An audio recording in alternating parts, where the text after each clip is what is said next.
Hello guys, kumusta kayong lahat? Magandang umaga, gabi, tanghali sa inyong lahat kung anong oras man ninyo ito napapanood at kung nasaan man kayo mga tol.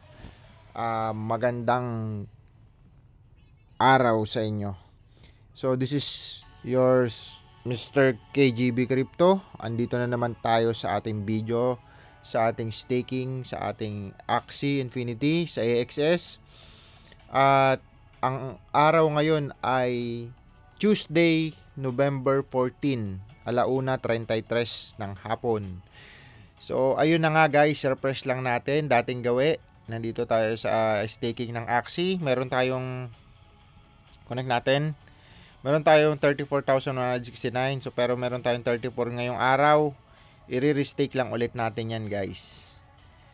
So, tuloy-tuloy lang. Gagawin natin to hanggang sa umabot ng 8,000 o higit pa ang presyo ng AXS. So, meron tayo ngayon 213. Medyo bumaba. Nasa 280 na yan nung nakaraan. 215. Yun na nga. Dahil kung bago ka lang sa crypto, ganun talaga. Tumataas, bumababa ang crypto market guys. So, masyado nga itong volatile. At syempre, hindi naman pwede na puro lang pa bull o pa taas. Kaya ito nag-83 na yan. So talagang dumarating sa time na bababa yan. So magko-correct kasi muna yung market bago siya mag-bull, or magko-correct naman yung market bago siya mag-bear. Bear market means pababa, pa sell, pa down. Bull means bull market pataas, pa buy.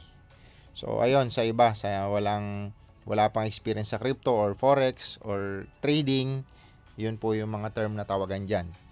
Ngayon, tapos na tayo. Meron na tayong 34,203. Then, punta na tayo sa ating Katana. So, ganun lang lagi. Katana, ini-excess tayo guys. Nag-i-stake. So, dito naman sa Katana, kailangan mo ditong mag-add ng liquidity pool. Pag-add sa liquidity pool, dapat pares. Ibig sabihin, meron sa merong token ka na pang liquidity. So, dito ang ginagawa ko ron na ang katumbas or kapares niya ay AXS. So, claim lang natin ang ating RON. Meron tayong 29 RON, guys. November 14. So, yan. Habang naghihintay tayo dyan. By the way, na browse ko rin to sa ating, may share ko lang din. Ito kasi ginagamit ko pag nagpo-forex ako. So, ito yung mga news. Depende sa currency. So, pwede ka ditong mag-check ng mga news na nangyayari sa forex. Ito, updated din ito. I mean, affected din dito yung mga si Bitcoin din, lalo na pag may galawan. Ito guys, malakas to mamayang alas 3:30 PM. May CPI yung USD. So, malakas na galawan yan, makaka-apekto din yan sa Bitcoin. Kasi karamihan na ginagamit ng exchanger ng Bitcoin ay yung USDT o USD. So, ito, tingnan nyo mamaya. Ito, oras sa Pilipinas yan, 3:30 PM. May malaking galawan dyan mamaya.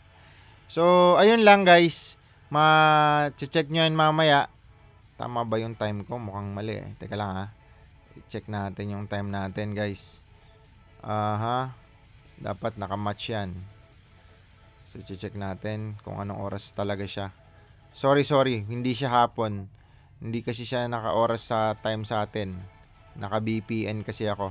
So, ang mamaya yan, 3. Tama ba? Okay. Nasa Hong Kong tayo. So, eto mamaya, 9:30 PM. Sorry guys, hindi 3:30 ha. 9:30 PM, oras sa Pilipinas. Ayan. So, may malaking galawan mamaya. For sure, apektado dyan si Bitcoin. May mangyayari dyan, hindi man ganun kalaki. Si Bitcoin kasi pag nagkaroon ng galawan, automatic sumasabay lahat ng altcoin. Altcoin means, ito yon mula sa Ethereum, pababa, puro altcoin yan. Altcoin ang tawag dyan. Ito, Ethereum, altcoin yan. Ito si Bitcoin kasi siya yung naunang cryptocurrency and nasundan ng mga iba-ibang currency na iba-iba rin ang project. Okay, balikan na muna natin si Katana. So, tapos na tayo mag-claim. Punta tayo sa swap. Mayroon tayong 29.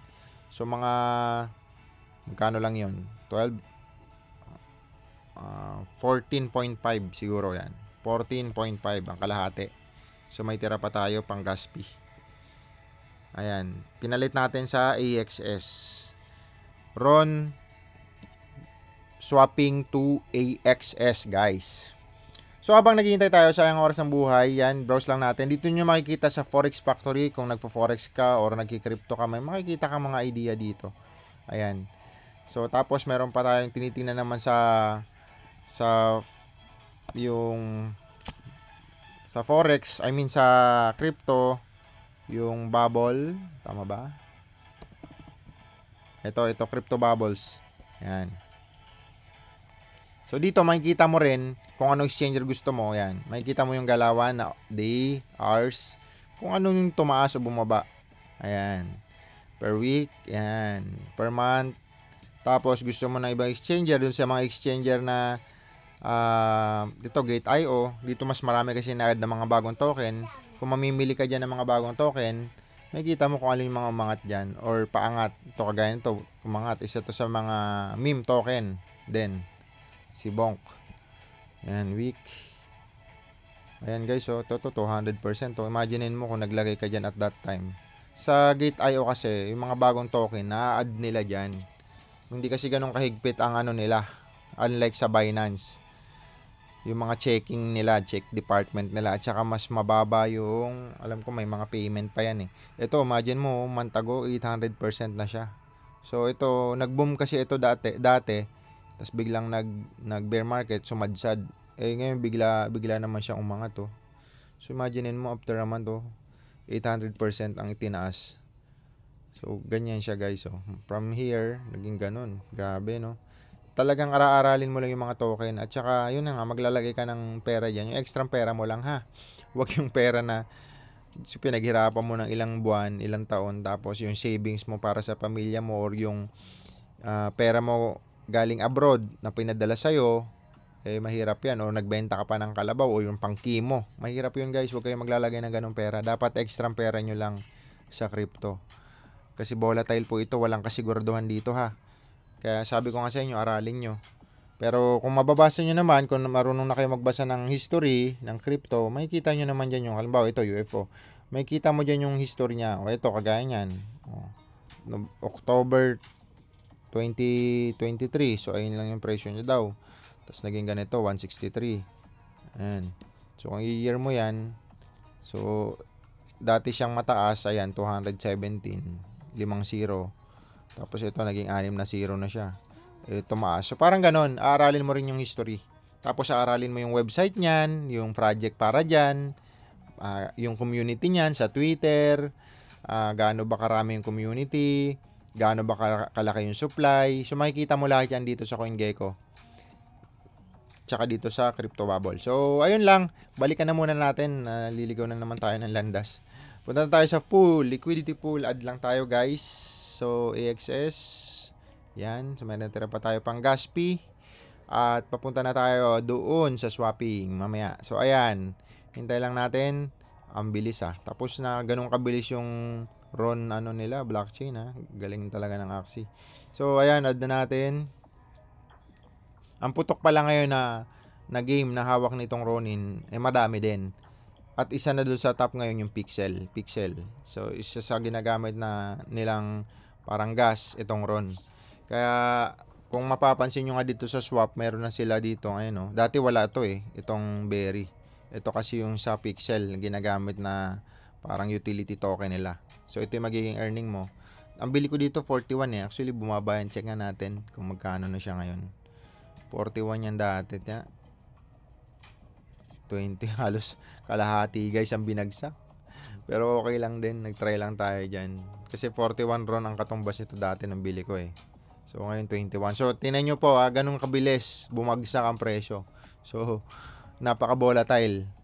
Kung pera mo yan, nasa bangko, hindi naman babagsak ng ganun yan. So, hindi rin tataas ng ganun. Yun nga lang, yung ibig sabihin ng volatile, talagang magalaw siya.